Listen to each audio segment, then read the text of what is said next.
সালটা 1945 সাল। আমেরিকা দ্বিতীয় বিশ্বযুদ্ধের সময় 6 আগস্ট জাপানের হিরোশিমা নাগাসাকিতে লিটল বয় নামে একটা পারমাণবিক বিমান বিস্ফোরণ করেন। সেই বিস্ফোরণের সাথে সাথে লক্ষ লক্ষ মানুষের মৃত্যু হয় এবং যে অঞ্চলে লিটল বয় এই পারমাণবিক বিমান বিস্ফোরণ করা হয়েছিল সেই অঞ্চলে এখন পর্যন্ত প্রাণের অস্তিত্ব মেলে ওঠে না। অর্থাৎ সবুজ কোনো গাছপালা এখন পর্যন্ত সেখানে জন্ম নেয় না। সাথে সাথে ওই এলাকার কয়েক কিলোমিটার বিস্তৃত এলাকা জুড়ে যত মানুষ ছিল সব মানুষ বধির হয়ে যায়, কানে শুনতে পায় না। এবং এর 3 দিন পর 9 আগস্ট আমেরিকার নৌবাহিনী সৈন্য দ্বারা প্যাটম্যান নামে আরেকটা পারমাণবিক বোমা বিস্ফোরণ করে নাগাসাকিতে। সেখানে প্রায় লক্ষ লক্ষ মানুষের মৃত্যু হয় এবং পরবর্তী সময়ের মধ্যে জাপান আমেরিকার কাছে আত্মসমর্পণ করতে বাধ্য হয়। আপনারা জেনে থাকবেন, ইরানে যে যুদ্ধ সংগঠিত হতে যাচ্ছে বা হচ্ছে, সেই যুদ্ধে কিন্তু ইসরায়েলের সাথে একটা মনস্তাত্ত্বিক একটা বৈশিষ্ট্যের কারণে, মুসলমানদের হত্যা করার কারণে ইরানিরা তার প্রতিবাদ করেছিল। সেই জন্যই কিন্তু আমেরিকা এবং ইসরায়েল একত্রিত হয়ে ইরানে ব্যাপক বোমা হামলা বিস্ফোরণ করে যাতে আয়াতুল্লাহ খোমেনি মৃত্যুবরণ করেন। সেই জের ধরে ইরান আমেরিকা এবং ইসরায়েলের সাথে একটা যুদ্ধ অন্তর্বর্তী সময়ের মধ্যে তারা লিপ্ত আছেন। সেই ক্ষেত্রে ইরান এখন পর্যন্ত ইসরায়েল এবং আমেরিকাকে ধোঁয়াশাই করে দিচ্ছে, যার কারণে আমেরিকা শেষ পর্যন্ত তারা অতীতের বাপদাদার কালচার অনুযায়ী যদি এরকম ইরানে পারমাণবিক বোমা বিস্ফোরণ করে তাহলে বুঝতে পারছেন তখনকার সময়ের পারমাণবিক বোমা এবং বর্তমান সময়ের পারমাণবিক বোমা কতটুকু পাওয়ারফুল, কতটুকু ক্ষতিগ্রস্ত, পৃথিবীটাকে কতটুকু ধ্বংস করতে পারে। এটা শুধু ইরান, আমেরিকা বা ইসরায়েলের সীমাবদ্ধ থাকবে না। প্রত্যেকটা দেশের একটা মিত্র দেশ থাকে, কিছু মিত্র দেশ থাকে, তাদের হাতেও কিন্তু পারমাণবিক বোমা যথেষ্ট পরিমাণ আছে। যদি তারা তাদেরকে সাপোর্ট করার জন্য বা তাদের অস্তিত্ব টিকিয়ে রাখার জন্য তারাও পরবর্তীতে কোনো রকম বোমা বিস্ফোরণ করে পারমাণবিক বোমা, সেটা তৃতীয় বিশ্বযুদ্ধকে এমন একটা অবস্থায় নিয়ে যাবে যা মানুষের কল্পনা শক্তিকে হার মানিয়ে ফেলবে। এমনকি পৃথিবীতে হয়তো এমন কোনো প্রাণ বা অস্তিত্ব থাকবে না যারা এই পারমাণবিক বোমার ক্ষয়ক্ষতি বা যারা এই পারমাণবিক বোমা ঘটনার বিধ্বস্ত হওয়া ঘটনাকে কেন্দ্র করে কোনো রকম আলোচনা করার মতো সুযোগ পাবে। কারণ পৃথিবীতে হয়তো বা কোনো মানুষের অস্তিত্বই থাকবে না।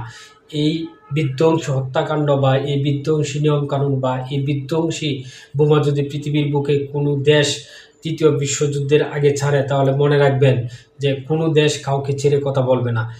ইতিমধ্যে ইরানের যে আন্তর্জাতিক মিডিয়া অর্থনৈতিক বৈশিষ্ট্যের সম্পর্কে জাতিসংঘের সাথে সম্পৃক্ত ছিলেন ইরানের একজন ঊর্ধ্বতন কর্মকর্তা, ইতিমধ্যে জাতিসংঘ থেকে উনি বরখাস্ত হয়েছেন বা উনার ইস্তফা করেছেন। কেননা আমেরিকা ইতিমধ্যে সিদ্ধান্ত নিয়েছে বা সিদ্ধান্ত নিচ্ছে যে হয়তো বা ইরানে পারমাণবিক বোমা তেহরানে আক্রমণ করবে। তেহরান হচ্ছে ঢাকার মতো এমন একটা শহর যেখানে প্রায় 1 কোটি লোকের বসবাস। আপনি কি একটাবার ভেবে দেখেছেন যদি কোনো কারণে আমেরিকা তেহরানের ভূখণ্ডে কোনো কারণে পারমাণবিক বোমা বিস্ফোরণ ঘটায়, তাহলে সেই বিস্ফোরণের প্রভাব সারা পৃথিবীব্যাপী কীভাবে বিস্ফোরিত হবে বা ছড়িয়ে যাবে? এটা মারাত্মক ডেঞ্জারাস এবং অনেক বড় একটা ঘটনার সাক্ষী হতে যাচ্ছে হয়তো বা পৃথিবী।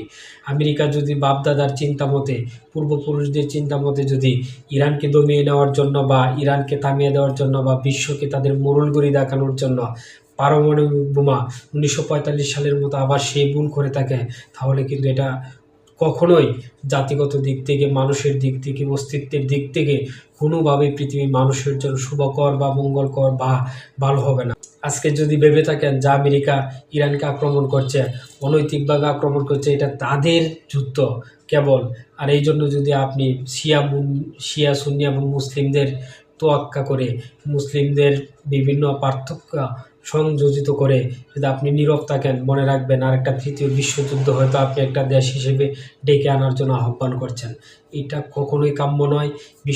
তৃতীয় বিশ্বযুদ্ধ সংঘটিত হলে এমন একটা সময় আসবে যখন হয়তো বা আমি আপনার মতো কোনো মানুষই বেঁচে থাকবে না এরকম কোনো একটা ভিডিও অন্তত করার জন্য, বা ইতিহাসের সাক্ষী বা ইতিহাস লিপিবদ্ধ করে রাখার জন্য হয়তো বা কোনো মানুষ থাকবে না। কারণ পারমাণবিক অস্ত্রধারী বা পারমাণবিক বোমা আছে এরকম যে দেশগুলো পৃথিবীতে বর্তমানে উপস্থিত আছে বা বর্তমানে অস্তিত্ব আছে, তারা কিন্তু কেউ কাউকে ছাড় দিয়ে কথা বলবে না।